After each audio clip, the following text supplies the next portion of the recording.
It's Ohio State week. It's the game, but there are other issues and storylines so big that the game is being overshadowed by all sorts of news that we will dive into here. Mark Rogers TV, the voice of college football, with Justin Rowe. You can catch him on Stadium in Maine podcast. Justin, how are you today? I'm doing well. Like you said, there is a lot going on in Ann Arbor, and not much of it is focused on that game, which is kind of crazy. Obviously it came out earlier this week that it was a 30-point spread between Michigan and Ohio State. Michigan is not favored in that game. I know you're very surprised to hear that. Yeah, it's just even with that being such a big spread and that, and everything going on, there's still a bunch going on with Jim Harbaugh behind the scenes, it seems like. Yeah, so let's get to that in regards to what's been reported and then what moves have been made by the football program and the administration in regards to kind of giving some weight to and verification of that there is something going on. Yep. And so there were, hundreds of rumors going on in the last couple weeks about Jim Harbaugh. He was eyeing a return to the NFL. Then Chris Ballas came out and said that a contract has already been signed, 3-year contract. And so it was every media member that I talked to and any source that I talked to at Michigan had completely different things to say. So I even had one source who was a very good source say that nope, no contract was signed. They're actually going to part ways with him and this week and then go for Matt Campbell. And now it comes out. So John Bacon, best-selling author and the guy who was all over the Harbaugh hire back in 2015, now came out last night and said that Michigan has offered Jim Harbaugh a 3-year contract. It is for a significant less amount of money, but there are incentives in there for him to win football games. And so there's also a better buyout, I believe, than what they have, what he has right now. So they're looking at it as, hey, Jim, this is it. We still think you could be the guy for the job, but not at $7 million a year, plus some with his incentives and bonuses and things like that. So it's essentially, a 3-year contract is essentially a 3 1-year contracts. So with the buyout incentives and buyout clauses and things like that. I think that they're saying, Jim, we'll give you 3 years for recruiting purposes here, so it looks better to everyone else. But essentially, in 2021, if we're in the same spot, or even at an 8-5, 9-4 type of season, with another loss to OSU, we probably will move on. But it does sound like everything is in Jim Harbaugh's court now, that the administration has offered this deal, and now Jim Harbaugh has a decision to make, because John Bacon also reported that he has gauged interest from 5 different NFL teams to be a head coach next year. So there was no specification on who. There really wasn't even a specification on head coach or if it was a coordinator type deal or anything else. But it does sound like he does have interest from the NFL. So now Jim Harbaugh, in the middle of Michigan-Ohio State week, which 30-point spread, not that important, I guess, this year as important as it has been in past years. Still pretty big game where you'd think you'd want your head coach to be focusing on beating your rival. He's now apparently in contract negotiations behind the scenes, and Michigan really hasn't said anything about it. So it's been all just reported by sources and insiders. We also have where there is smoke, there is typically fire. And as you pointed out to me, the coach's news conference was canceled Monday, moved to Tuesday, canceled Tuesday, and it has not been rescheduled as of right now. Yeah, so that's the other part of all this, is that Michigan, Harbaugh has his normal Monday presser at noon every Monday following the game, and obviously they didn't have a game last week, and then also had COVID outbreaks, so they canceled Mondays because I think they were trying to figure out, at least everybody thought they were trying to figure out practice plans. What do we do? We're trying to figure out how to get a game going on Saturday. So they rescheduled for today. It was supposed to be an hour-and-a-half press conference with both coaches and players. And then about 20 minutes prior to the press conference, the administration sends out an email to media saying press conference canceled today.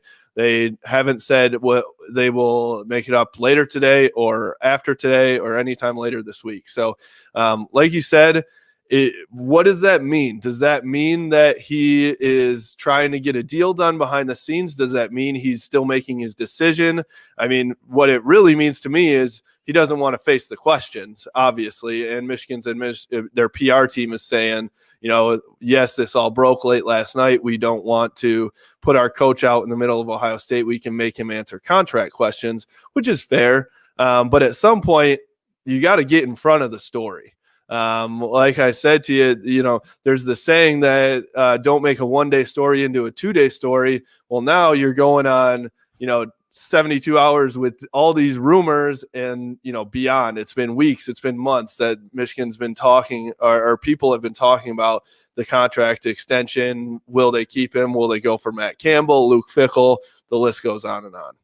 Well, I will give the administration some credit for and this is their job, so that they are exploring different options as opposed to the rest of us who I had not heard those type of, and now that it's been presented, it seems both reasonable and again an option to evaluate his performance year to year, and to, instead of just basically saying the contract's up at the end of 2021 and the rest of us, most of us were saying either get rid of him at the end of this year, or 2021's the hot seat year, meet these standards or else you're gone. They certainly have a huge investment there. They obviously favor him in some regard because they would like to keep him and make things work. And he did perform well to a certain degree to get this to a certain level. And then it's regressed here in the last 2 to 3 years. Very interesting. Very interesting. Yeah, I think it's the conundrum of Jim Harbaugh, right? Because he is, Michigan since 2004 has had 7 10-win seasons. And Jim Harbaugh has 3 of those in the last 6 years. So he's had 10 wins in 3 years out of it, in half his seasons, which at most places would be really, you'd be getting a raise, getting a new contract extension, everything else. But at Michigan, when the Big Ten championship and beyond is the goal, and, Jim Harbaugh has won those 10 games, but he's lost the wrong games. He's lost the games, obviously, all to Ohio State. He's only 3-3 against Michigan State with a terrible loss this year. And it's also the way he's lost games. I believe it was in his first 32 games, he was 24-9 or something like that, or 26-7, something like that. And then in the last 35, he's like 24-14 with 11 of those as double-digit losses. So it's the way he's losing to his rivals. He's losing in games that Michigan does not look competitive in. And then obviously they're on a downward trend this year. And I think there's also something to say, they said it in San Francisco. They said it at Stanford. He wears people out. When he doesn't win all the time, he just does wear on people because of the personality of Jim Harbaugh. And so he looks different, like we talked about earlier this year on the sideline. He looks a little defeated. So it's hard to tell what's going on behind the scenes, if he is wearing people out or if he feels like he's done. But it's just it's a weird thing because, when it's been good, it's been really, really good. But then at the end of the year, it doesn't seem to end well. And so it's the way that he's losing. It's the way he's going about this team and this program right now. Yeah, if you supplanted Michigan and Jim Harbaugh and placed them in other divisions around college football, even in the Big Ten West, or the Big Ten had not been realigned past the leaders and the legends, then maybe we've got a different narrative. But it's about beating Ohio State and ultimately getting to Big Ten championship games and winning those. We don't know what the bar is necessarily unless John Bacon addressed this, meaning that the average fan really any fan could care less how much money the head coach is making if he's winning. Pay him the most money in the country if we're contending for college football playoff berths. So if he's making a reduced sum, $3.5–4 million instead of $7 million, but he's still going 8-5, 9-4, and this carries on for a couple of years, and the administration's like, well, we're just paying him $3.5–4 million, but Michigan's losing 4 and 5 games. That's certainly not going to suffice the fan base. Yeah, I think that you're 100% right. On the financial side for Ward Manuel, the athletic director, and the rest of the administration, they're looking at this as, they lost a lot of money this year. They're trying to make some of that back, and maybe Jim Harbaugh is the guy, but not at $7 million. But to the fan base, they don't care if it's 7 million, 10 million, 20 million, as long as they get somebody who can win, doesn't matter to them. Right. And so I don't think it's going to appease the fan base or donors or anybody else if Jim Harbaugh is making only $4 million a year, but still goes that 8-5 or 9-4 or something, or even 10-2 with another loss to Ohio State. It's really about that beating Ohio State. And because I think that when it comes down to it, everyone's like, oh, well, Jim Harbaugh has won those. He's been in 10-3 for 3 years out of the 6. But how many Michigan fans were happy at the end of those 10-3 years too? So it's just it's got to take that next leap. So I agree with you. But then when you look at it in the Big Ten, Ohio State over the last 8 years is 73-5. This, Jim Harbaugh, yes, he has an Ohio State problem. So does the rest of the Big Ten and the rest of the country outside of Clemson. So it's like, it's also this thing where you have to have expectations. You want to set standards for Michigan. Yes, you should be at the top of the Big Ten. You should be competing for a Big Ten and national championship year in, year out with the resources that you have, the history that you have, everything else. But Ohio State is just on an unworldly run right now that nobody else, even Nick Saban and Clemson, have really not gotten, they haven't gotten 73-5 in the conference over 8 years plus, So, yes, it's just a tough situation, I think, because Ward Manuel is probably thinking, I don't know, is Matt Campbell going to come in and beat Ohio State? How can you know if that's the case? Maybe he wins some games that he shouldn't. But I just think from a talent perspective, coaching perspective, it's very difficult to get to Ohio State's level at this point in time. And so to set the bar at that, it's tough. And that's something we touched upon during one of our conversations here in the last couple months, is that most of us can't relate to that because we go to our job, and as long as we get the job done and do it well, we're going to keep our employment, get paid, and things are going to be fine. There's not a competition standard. There's not a competition of we've got 20 salespeople and you better be the best. And if you're not the best, if you're the third best and you're getting your job done at 80% rate, and we think that's excellent, but you're the third best and all eyes are watching you, but you got to be the best. And that best is just insanely good. Then, we really can't. And that's, also our conversation about Jim Harbaugh's appearance, his demeanor on the sideline and elsewhere. And what is that? Where's the fire? It may just be like throwing up his hands saying, and like you said, the 10-3, the first 10-3 was Michigan fans were cheering.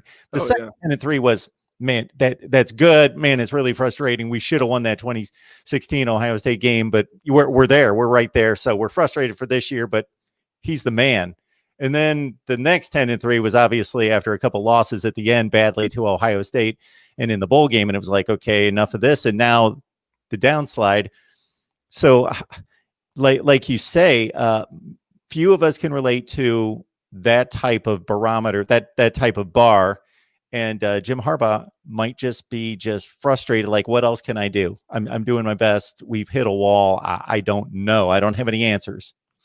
Yeah, and I think that it is plausible to say that at this moment in the 6 years that Jim Harbaugh has been here, he's hit his ceiling. He's hit Michigan's ceiling. It's they were very competitive in 2016. They were competitive in 2018. And so it's just Ohio State's just on that elite level, and Michigan has broken into the good, maybe, great level at times, but they haven't gotten over that hump to the elite level. And so maybe he's hit his ceiling. Maybe that's not even just his ceiling, but it's just Michigan's ceiling right now. If they want to stick with the academic standards that they keep, right? If they want to, be that clean program that everybody talks about, then maybe this is the ceiling. So I think there's definitely something to that, where Jim Harbaugh is saying, I've done just about everything I could outside, obviously 2016, there's, 3 inches away from winning that game. And then that changes the whole course of his entire career at Michigan, probably. But I also think, if Michigan had been losing to Ohio State the last 3 years the same way that they did in the first 3 years, this would be a different narrative. If they're losing games in overtime or just by 1 or even 2 scores, and they're competitive and they have a chance to win in the fourth quarter, then it's a different thing. But the talent gap and the gap between Ohio State has been widened since Jim Harbaugh got here. And so that's where I think people really struggle with the Michigan-Ohio State thing. And nobody's going to feel sorry for a guy that makes $7 million a year and has had the success throughout his career as Jim Harbaugh has. But let's also understand that there's just an inherent advantage being in some places in the country with the talent pool being right there and just pulling from your backyard, versus basically in the North before Notre Dame's ascension in the last year to 2 under Brian Kelly. So they've maybe reached Ohio State level. Ohio State's been the lone elite program in the North, and the rest of it's in the South, Texas, California. That's where most of the players are. 40% of the top 300 players are in those 3 states, and then in the surrounding areas. So when you've got to pull from other areas of the country, that's always going to be difficult. Yeah, and I think that there's a couple things to think about with that too, is that Notre Dame, yes, they're on top of the world with their program right now, but before they beat Clemson, I mean, how many great wins did they have in the past 5 years, right? They handpicked their schedule a little bit. They aren't in a conference. They haven't been to a conference title game until, this year, because they had to join the ACC. So there's something to that, where if Michigan had the same type of schedule that Notre Dame had and didn't have to play Ohio State, they probably are at the 11-1, 12-0, possibly as well. And Jim Harbaugh is able to build things up just the way that Brian Kelly has. And then Ohio State as well, yes, Ohio State is on another level, but also once they do get to the college football playoff, it's only been 2014 that they actually won that title. So they are, above and beyond in terms of the Big Ten, but on a national level, they haven't shown that they can consistently play with the Alabamas and the Clemsons.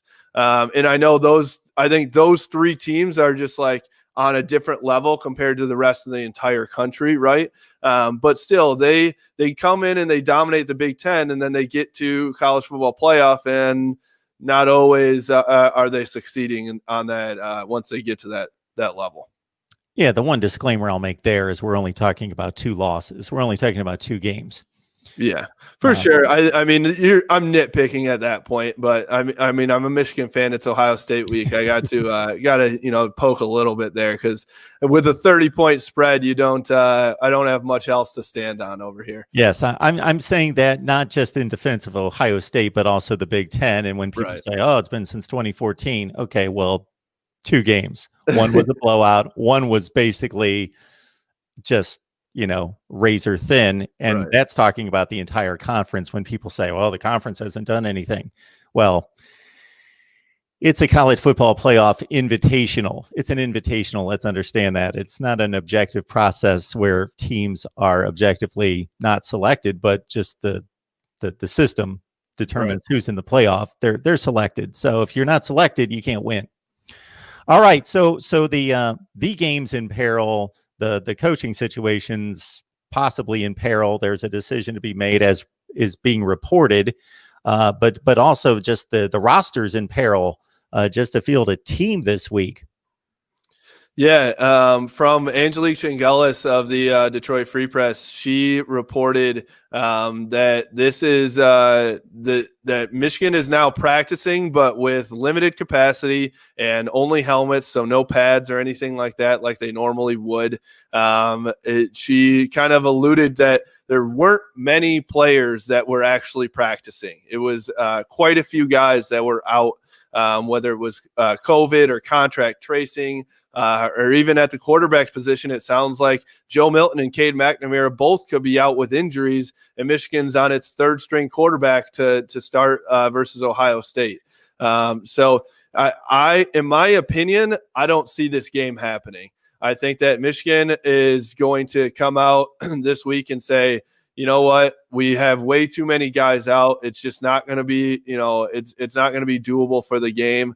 But then, how does that look when Ohio State just went out last week versus Michigan State, didn't have 23 different players, didn't have multiple coaches, including their head coach, Ryan Day, D coordinators as well, and still went out and beat them by 40, right? So the fact that now Ohio State did that just last week, Michigan now has a choice to make to say, are we going to go by what the protocols have said all year, or do we have to kind of man up and say, we are still, going to go at Ohio State and play this game no matter what. Even if we get beat by 50, we're going to go down fighting type of thing. It's an interesting narrative there because of what Kirk Herbstreit came out with and said on College Game Day last week, which was Michigan may wave the white flag and just not play this game because they're so outmatched. And because of his statement, and even outside of his statement, others would have come to that conclusion anyway. I think there have to be other decisions made regarding, yes, a viable way to field a team and those sorts of things. But if they can in any way field a team, I think that the program, the coach, everybody involved is going to garner more respect from College Football Nation if they go out there and play. And even if it's 62-10, they competed, they showed up, they gave it their best, they fought, they played 60 minutes rather than, regardless of how legitimate the reasons would be to not field a team and play the game, what 90% of the backlash is going to be. They're not going to put up with any type of reasons or excuses or so-called excuses. Right. I think that it's a no-win situation right now for Michigan, right? It's if you go out and you play with a decimated roster and get beat by 50, then everyone watches you get beat by 50. And so there is some respect, I think, from the fans of college football and the fans of the Big Ten and everything like that to say, hey, you did it. You even without your top guys or half your roster, you still went out and put up a fight. But getting beat by 50 in your rivalry game against, on national television is still not a great look. And then the other option is don't play, and the narrative across every channel, ESPN, Fox Sports, everything is going to be, could Michigan have played this game? Was this a waving the white flag thing? And so it's really they're in a bad spot. And Ohio State's in a great spot because they can say, hey, we just did this last week. We're going to, why can't you do it now this week in order to get a game in for us so we can go to the Big Ten title? Which, in my opinion, Barry Alvarez and the Big Ten are going to come out and say Ohio State's in the Big Ten title game no matter what. They're going to bend the rules because they need money, and Ohio State brings money to the table in terms of the college football playoff and the Big Ten title game. And when you think about it, 5-0, anyway, I'm not going to go through that whole argument in regards to how it should be defaulted to a Big Ten championship game appearance anyway.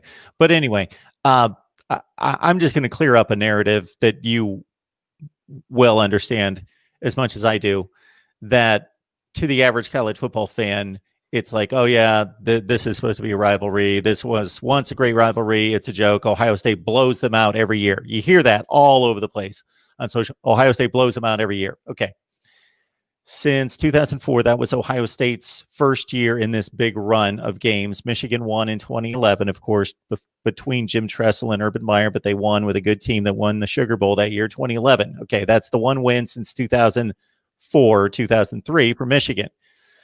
These have largely, aside from some rich rod teams with the likes of Sheridan and Forcier at quarterback, where they got annihilated a couple times, have been close games. And really, this is the just second year that we can really go into this game anticipating that it's not going to be close. So even sitting here 2 years ago, going into the 2018 game where Michigan was a favorite by 4 points, yeah, Ohio State was winning all the games, but they were good competitive games.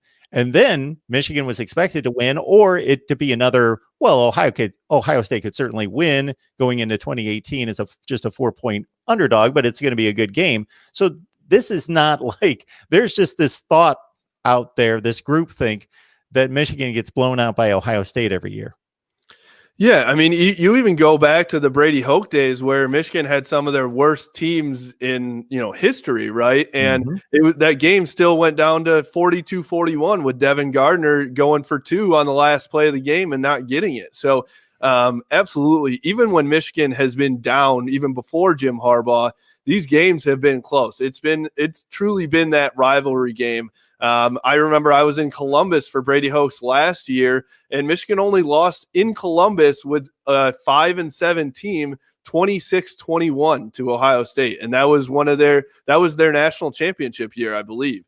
So it's just I think that narrative, it's easy to say because you watch the last couple years, or 2018 and 19, where Ohio State's scoring 62 points.